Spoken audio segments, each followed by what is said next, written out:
warahmatullahi wabarakatuh. Selamat pagi anak-anak semua. Hari ini kita kembali lagi belajar IPA. Sebelum kita memulai pembelajaran pada hari ini, marilah kita berdoa menurut agama masing-masing. Berdoa dimulai.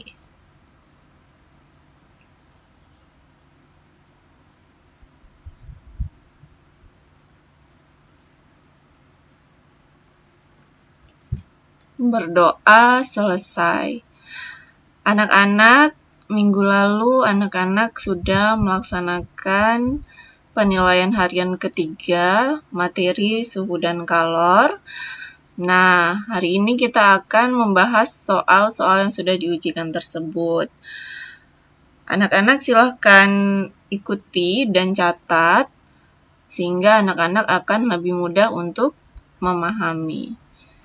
Baik, kita masuk ke soal nomor 1.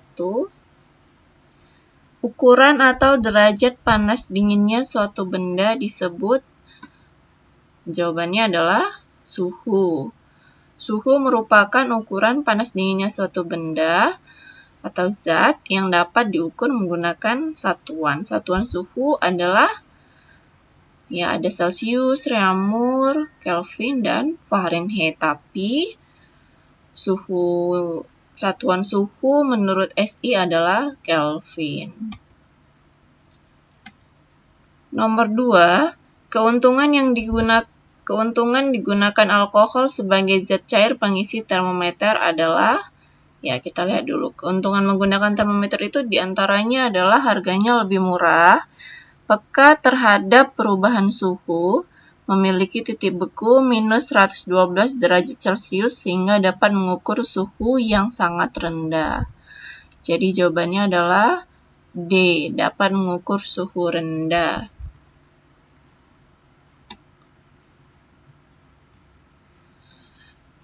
Titik tetap bawah termometer Celcius dibuat dengan cara mencelupkan reservoirnya ke dalam.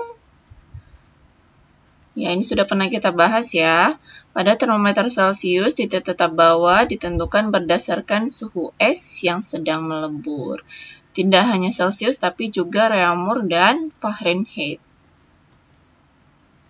Jadi tadi jawabannya B ya, es yang sedang melebur.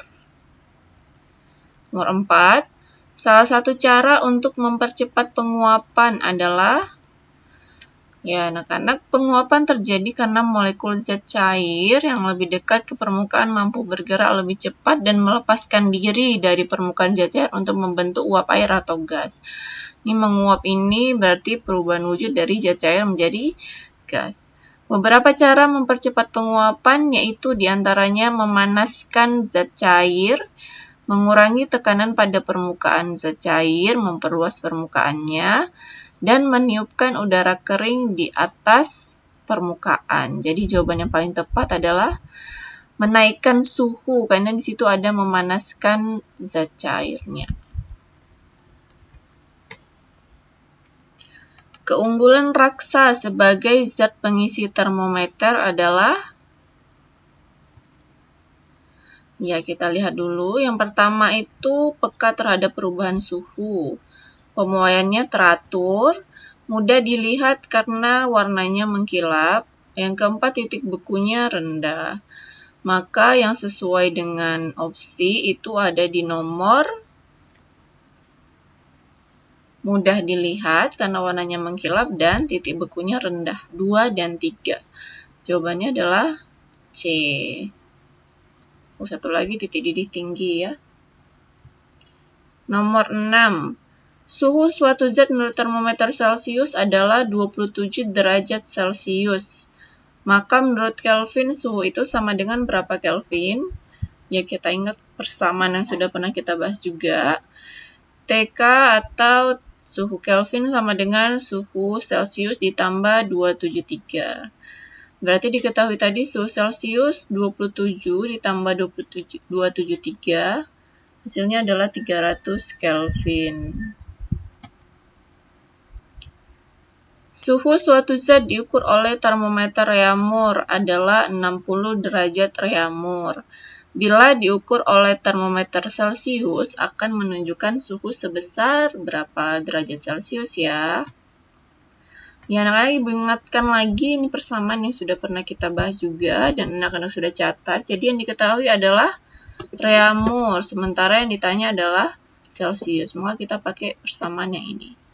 T derajat Celcius sama dengan 5/4 dikali T derajat Reaumur. Kita masukkan, berarti T derajat Celcius sama dengan 5/4 dikali 60.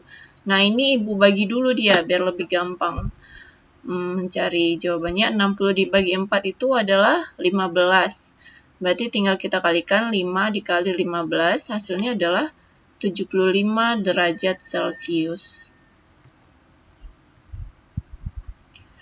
Sebuah bimetal terbuat dari logam kuningan dan besi.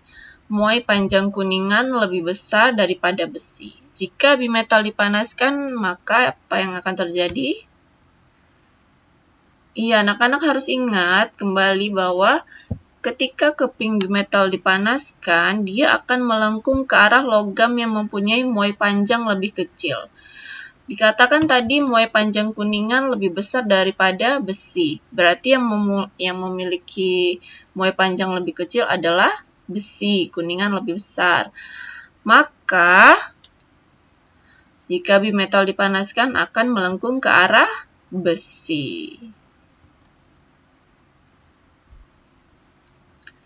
Berikut ini yang bukan merupakan penerapan pemuaian dalam kehidupan sehari-hari adalah yang bukan merupakan itu yang C, pemasangan senar pada, bukan roket ya, raket. Sorry, salah ketik. Ini jadi pemasangan jaringan telepon, pemasangan kaca jendela, dan sambungan kereta api itu adalah contoh penerapan pemuaian dalam kehidupan sehari-hari. Ban sepeda dapat meletus jika dipanaskan. Hal ini membuktikan bahwa gas mengalami saat ban sepeda dipanaskan, suhunya akan naik sehingga volume dan tekanannya naik. Jika karet ban tidak bisa mengembang lagi karena volumenya naik, ban akan meletus. Peristiwa meletusnya ban sepeda merupakan contoh gejala pemuaian gas. Gas hanya memiliki muai volume. Berarti jawabannya adalah C. Nomor 11, pemasangan rel kereta api dibuat renggang. Hal ini dimaksudkan agar, ya tadi kita sudah singgung, pemasangan rel kereta api itu berhubungan dengan pemuaian. Contoh penerapan pemuaian dalam kehidupan sehari-hari. Rel kereta akan memuai pada siang hari, yaitu saat matahari sedang terik sehingga suhu lebih tinggi dari suhu awalnya. Sehingga perlu diberi celah atau rongga agar tidak melengkung. Jawabannya adalah B. Rel tidak melengkung jika memuai.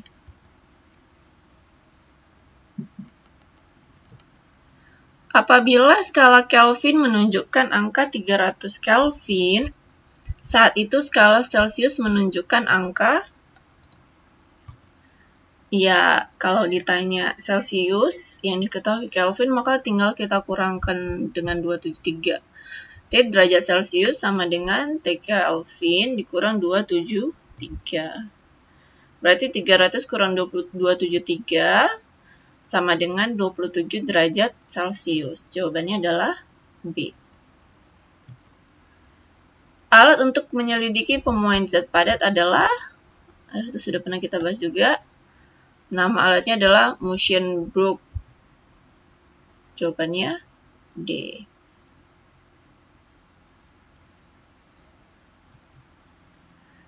Jika ditetesi spiritus, tangan kita terasa dingin. Peristiwa ini membuktikan, adanya kalor. Tapi kalor yang bagaimana? Saat spiritus diteteskan dan diusapkan pada kulit, maka spiritus akan menguap dan kulit akan terasa dingin. Hal ini disebabkan karena kalor yang digunakan untuk menguapkan spiritus diambil dari tangan, sehingga suhu turun dan kulit terasa dingin. Karena menguap itu adalah perubahan wujud yang memerlukan kalor. Kalornya diambil dari tangan, sehingga kulit kita suhunya turun dan terasa dingin.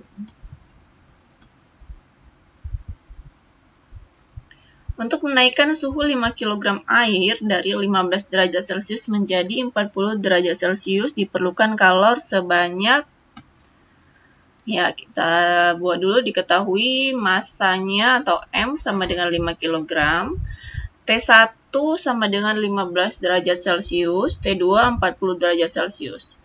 Delta T-nya berarti T2 dikurang T1, 40 dikurang 15, delta T kita dapatkan 25 derajat Celcius. Ditanya Q. Anak-anak ingat, jika tidak diberitahu di soal kalor jenis air, ini kan menaikkan suhu 5 kg air, berarti suhu kalor jenis air itu sebesar 4200 Joule per kilogram derajat Celcius. Ini tetap ya nilainya ya. Maka kita masukkan ke persamaan, Q sama dengan MC delta T. 5 dikali C-nya 4200, kalor jenisnya, dikali perubahan suhunya 25 derajat Celcius. Maka kalor yang diperlukan adalah sebesar 525.000 Joule. Pada suhu 10 derajat Celcius, sebatang besi panjangnya 200 cm. Jika koefisien muai panjang besi 0,000015 per derajat Celcius, maka pertambahan besi saat dipanaskan sampai 90 derajat Celcius adalah sebesar, ya, yang pertama diketahui T1 10 derajat Celcius, T2 setelah dipanaskan 90 derajat Celcius, L0 panjang mula-mulanya 200 cm, alfa atau koefisien muai panjangnya 0,000015 per derajat Celcius. Yang ditanya adalah pertambahan panjang atau delta L. Maka kita cari dulu delta T-nya, yaitu T2 kurang T1, berarti 90 dikurang 10 sama dengan 80 derajat Celcius. Delta L, ingat persamaannya adalah L0 dikali alfa dikali delta T, sama dengan 200 dikali 0,000015 dikali 80. Ingat, tanda titik itu artinya kali. Delta L sama dengan 0,24 cm. Perubahan wujud yang memerlukan kalor adalah, nah karena ingat ini lagi, ada padat, cair, dan gas yang memerlukan kalor itu yang tandanya warna merah. Mencair, menguap, dan menyublim, berarti yang mana itu? Mencair, menguap, dan menyublim, berarti itu nomor 1, 4, dan 5.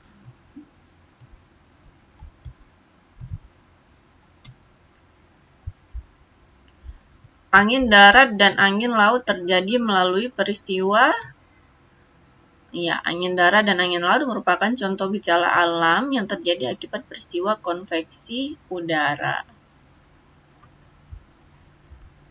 Jika air kopi panas diaduk dengan sendok logam, sendok itu akan terasa lebih panas daripada sendok plastik yang digunakan untuk mengaduk. Hal ini menunjukkan bahwa logam merupakan salah satu bahan konduktor kalor atau penghantar kalor yang baik, dan plastik merupakan salah satu contoh bahan isolator atau penghantar kalor yang buruk. Maka logam menghantarkan kalor lebih baik daripada plastik, sehingga saat mengaduk menggunakan sendok logam akan terasa lebih panas. Jawabannya adalah D. Logam menghantar kalor lebih baik daripada plastik. Nah, anak-anak, sampai di sini dulu penjelasan Ibu. Setelah anak-anak membaca dan mendengarkan penjelasan Ibu tentang pembahasan soal, anak-anak yang remedial silakan mengikuti tes remedial, sementara yang di atas 70 atau yang sudah tuntas silakan mengerjakan pengayaan. Anak-anak, sekian dulu. hari ini. Tetap semangat belajar di rumah, tetap jaga kesehatan. Semoga pandemi ini cepat berlalu dan kita segera bertemu di sekolah. Selamat pagi anak-anak semua.